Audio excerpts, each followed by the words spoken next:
Part 5 is here, and if you have made it this far into this series, you already know the drill. 10 more common houseplants, every single one available at your local garden center, every single one capable of growing happily in nothing but a glass of water. No soil, no pots, no guessing games. Just a clean cutting, a jar, a window, and a little patience. Today's list includes a few succulents, which behave a little differently in water than the foliage plants we usually cover. So pay close attention to those sections specifically, since the method changes just enough to matter.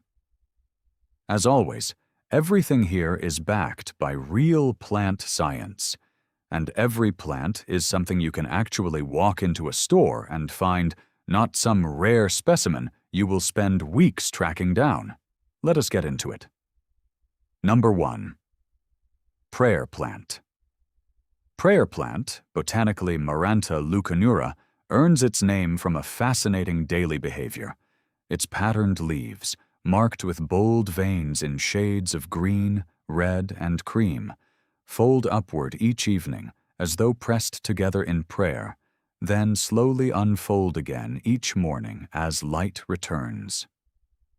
This movement, called nystagmus, is driven by tiny pressure-sensitive cells at the base of each leaf called pulvini, which respond to changes in light and essentially act as a natural hinge. To propagate prayer plant in water, take a stem cutting about 4 inches long with at least one node, remove the lowest leaf, and place it in a jar with bright, indirect light, since direct sun can fade its dramatic leaf patterning. Prayer plant also appreciates higher humidity, so a kitchen or bathroom windowsill often produces better results than a dry living room. Roots typically appear within 2 to 3 weeks. Change the water every 5 to 7 days, and you will have a front row seat to that daily folding and unfolding movement right on your countertop. Number 2. Swedish Ivy. Despite the name, Swedish Ivy, botanically Plectranthus verticillatus, is not related to true ivy at all, and it is not actually native to Sweden either. It earned its common name simply because it became enormously popular as a houseplant in Swedish households during the 1970s, prized for its round, scalloped leaves and its trailing growth habit that made it a fixture of hanging baskets for decades. This is one of the easiest and fastest rooting plants on this entire list. Take a 4 to 6 inch cutting just below a node, remove the lower leaves, and place it in a jar with bright, indirect light. Roots often appear within just 1 to 2 weeks. Swedish ivy grows quickly once established, so regular trimming keeps it full and bushy rather than long and sparse, and those trimmed cuttings can immediately be started in their own jars, making this one of the easiest plants on this list to multiply indefinitely from a single original plant. Number 3. Baby rubber plant. Not to be confused with the much larger rubber plant we covered in Part 4. Baby rubber plant, botanically Peperomia obtusifolia, is a compact, easygoing houseplant with thick, glossy, spoon-shaped leaves that store water efficiently, giving it a naturally succulent-like resilience, despite not technically being a succulent. Take a stem cutting with at least one node, or even a single healthy leaf with a small piece of stem attached, and place it in a jar with bright, indirect light. Because its thick leaves hold moisture well, this plant is notably more forgiving of inconsistent care than most others on this list.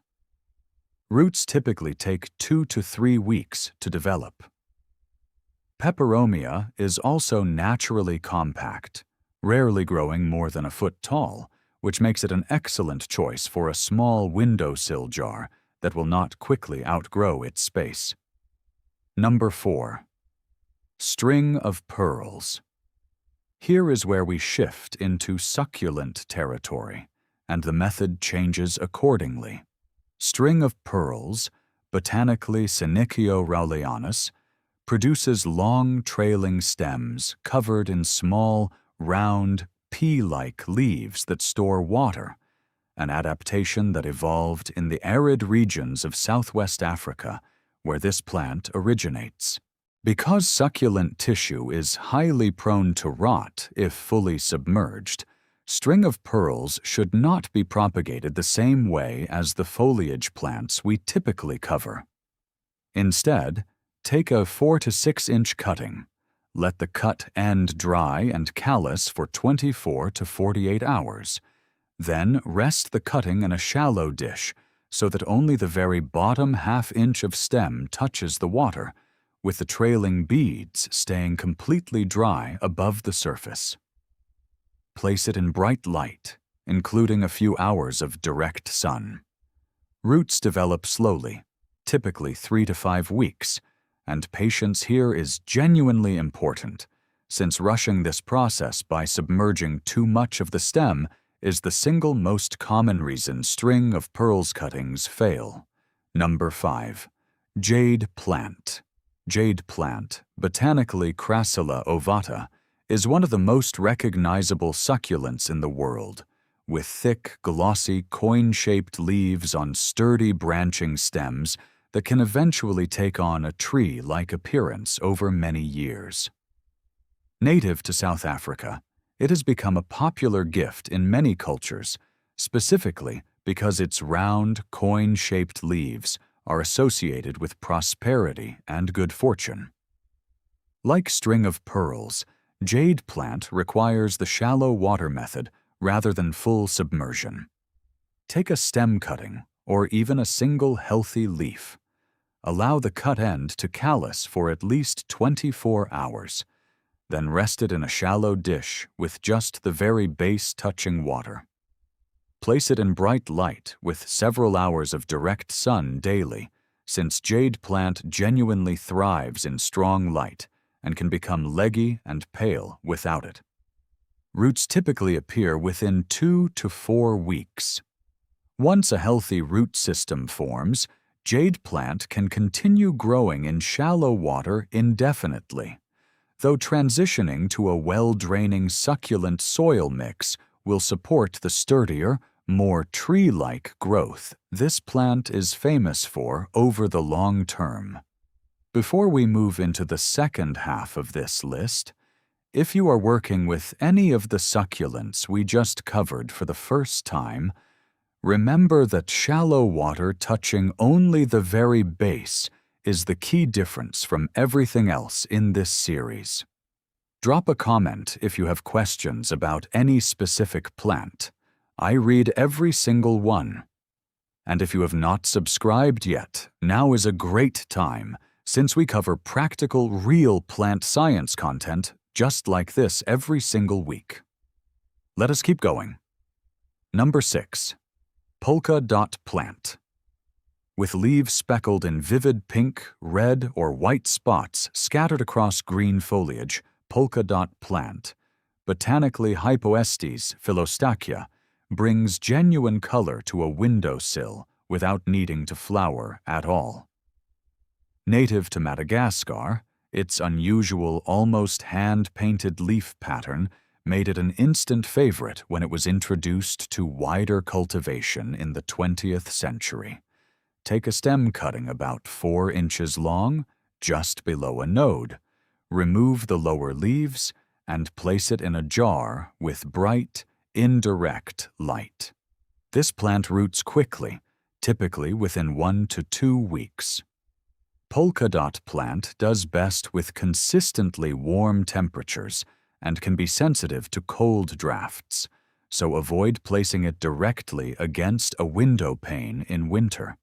Because its color pattern is genetically variable, cuttings taken from a plant with particularly vivid or unusual spotting will reliably produce new plants with that same distinctive coloring, making this an easy plant to intentionally propagate for its best-looking specimens.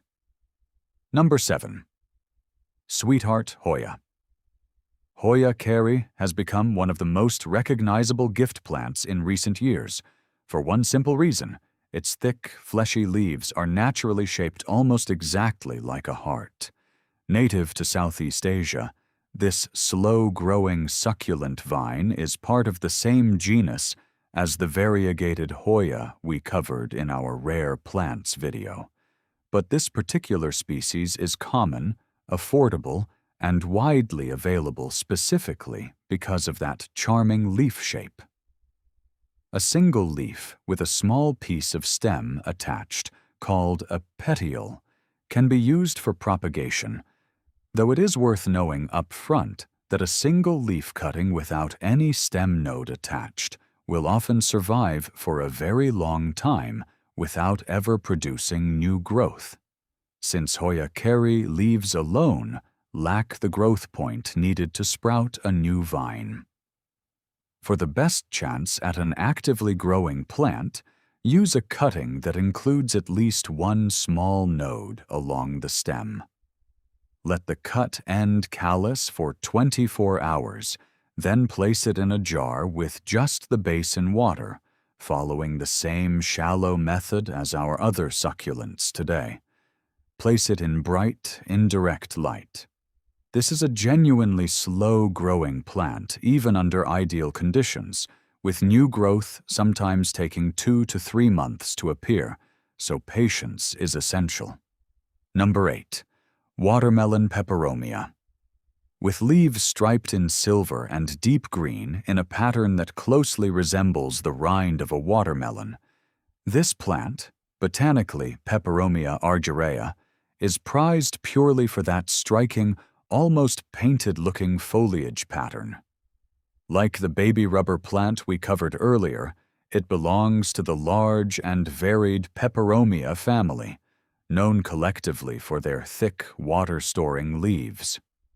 Propagation here works best using a leaf cutting rather than a stem cutting. Select a healthy leaf with an inch or two of its stem still attached, and place just the stem portion in water, keeping the leaf itself above the surface. Position it in bright, indirect light. Roots typically develop within 3 to 4 weeks, and eventually a small new plantlet will emerge directly at the base, similar to the process we saw with African violet in Part 4. This slow, patient transformation from a single leaf into an entirely new plant is one of the more rewarding processes on this list to watch unfold. Number 9. Money Tree. Money tree, botanically Pachira aquatica, is instantly recognizable by its thick, braided trunk, a look achieved by nursery growers who braid together several young, flexible stems while they are still pliable, a technique that has become so strongly associated with the plant that most people assume it grows that way naturally. Native to Central and South American wetlands, its species name aquatica directly references its natural tolerance for consistently moist, even waterlogged conditions, which is exactly why it adapts so well to life in water. Take a stem cutting about 6 inches long with at least one node, remove the lower leaves, and place it in a jar with bright, indirect light. Roots typically take 3 to 4 weeks to develop. Because money tree naturally evolved in wetland conditions, it is notably more tolerant of consistently wet roots than most houseplants on this list, making it one of the better choices if you specifically want a larger, long-term water-grown centerpiece plant rather than a small windowsill jar. Number 10. Aluminum Plant. We are ending with a plant named for its strikingly metallic-looking leaves, patterned with silver blotches that genuinely resemble brushed aluminum against a deep green background. Aluminum plant, botanically Pilea cadiere, originates from the tropical forests of Vietnam, where that reflective leaf patterning is believed to help the plant capture and scatter available light more efficiently in the dim, shaded forest understory where it naturally grows. Take a stem cutting about 4 inches long, just below a node, remove the lower leaves, and place it in a jar with bright, indirect light. Roots typically appear within 2 to 3 weeks. Aluminum plant grows quickly and can become leggy if left untrimmed, so regular pinching back of the growing tips encourages a fuller, bushier shape. And just like Swedish Ivy earlier in this list, every trimmed piece can immediately become a new cutting of its own. And that brings us to the end of Part 5. From the daily folding leaves of the prayer plant to the patient, heart-shaped charm of sweetheart Hoya and the wetland resilience of money tree. Every single plant on today's list is common, easy to find, and genuinely capable of thriving in nothing but a jar of water. A quick reminder before we go, since it matters for half of today's list specifically: foliage plants like prayer plant, Swedish ivy, Peperomia, Polka Dot Plant, money tree, and aluminum plant can have their cuttings fully submerged at the node, exactly like every plant we have covered throughout this entire series. But succulents, string of pearls, Jade Plant, and sweetheart Hoya need that shallow water method instead, with only the very base of the cutting touching the surface after it has had time to callus. Mixing up these two methods is the single most common reason succulent cuttings fail, while everything else on this list succeeds easily. If you have made it through all 5 parts of this series, you now have 50 different plants you can grow for free, simply by knowing where to look and how to take a proper cutting. If this video helped you, hit that like button before you go. It genuinely helps this series reach more people who would find it just as useful as you did. Drop a comment and let me know which of these 10 you are trying first. And if you have not subscribed yet, go ahead and hit that subscribe button, because there is a lot more practical, real plant content coming your way. Thank you for watching, and I will see you in the next one.